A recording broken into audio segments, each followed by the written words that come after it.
হুজুর সাল্লাল্লাহু আলাইহি ওয়াসাল্লাম উত্তর করিলেন, ইহা তো যুদ্ধের উস্কানিমূলক কথা, যদি এই ব্যক্তির কোনো সাহায্যকারী থাকিত। আবু বসির রাদিয়াল্লাহু আনহু বুঝিতে পারিলেন, এখনো কেহ আমার জন্য আসিলে আমাকে অবশ্যই মক্কা যাইতে হইবে। তাই তিনি মদিনা ত্যাগ করিয়া সমুদ্র উপকূলবর্তী একটি নিরাপদ স্থানে আশ্রয় নিলেন। এই সংবাদ শুনিতে পাইয়া মক্কা শরীফ হইতে গোপনে হযরত আবু জান্দাল ও তাহার সহিত মিলিত হইলেন।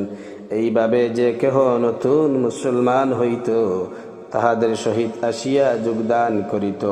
এইভাবে কয়েক দিনের মধ্যে তাহারা ছোটখাটো একটি দলে পরিণত হইল।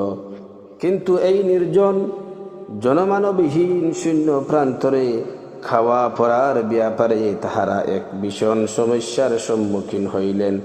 কিন্তু যে সমস্ত অত্যাচারী কাফিরদের জুলুমে তাহারা দেশ ত্যাগ করিতে বাধ্য হইয়াছিলেন, তাহাদের সিরিয়াগামী কাফেলা এই পথ দিয়াই যাতায়াত করিত।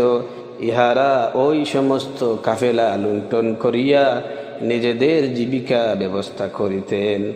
শেষ পর্যন্ত মক্কায় কাফেরগণ পেরেশান হইয়া হুজুরে পাক সাল্লাল্লাহু আলাইহি ওয়াসাল্লামের খেদমতে লোক পাঠাইয়া নেহায়েত মিনতি সহকারে প্রার্থনা জানাইল যে তিনি আত্মীয়তার বন্ধনের দিকে চাহিয়া উক্ত জামাতকে ডাকিয়া পাঠান এবং ব্যবসায়ী কাফেলাওয়ালা দিগকে বিপদ মুক্ত করেন। বুখারী শরীফে বর্ণিত আছে, হুজুর সাল্লাল্লাহু আলাইহি ওয়াসাল্লামের অনুমতিপত্র যখন তাহাদের নিকট পৌঁছিয়াছিল, তখন আবু বাসির মৃত্যুশয্যায় শায়িত ছিলেন। মাহবুব নবী সাল্লাল্লাহু আলাইহি ওয়াসাল্লামের পত্রখানা হস্তগত হওয়ার সাথে সাথেই তিনি প্রাণ ত্যাগ করিয়া জান্নাতবাসী হয়ে গেলেন।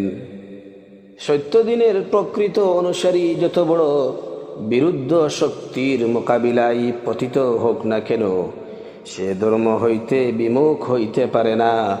বরং মুসলমান প্রকৃত মুসলমান হইলে আল্লাহ পাক তাহাকে যে কোনো প্রকার সাহায্য করিবেন বলিয়া ওয়াদা করিয়াছেন।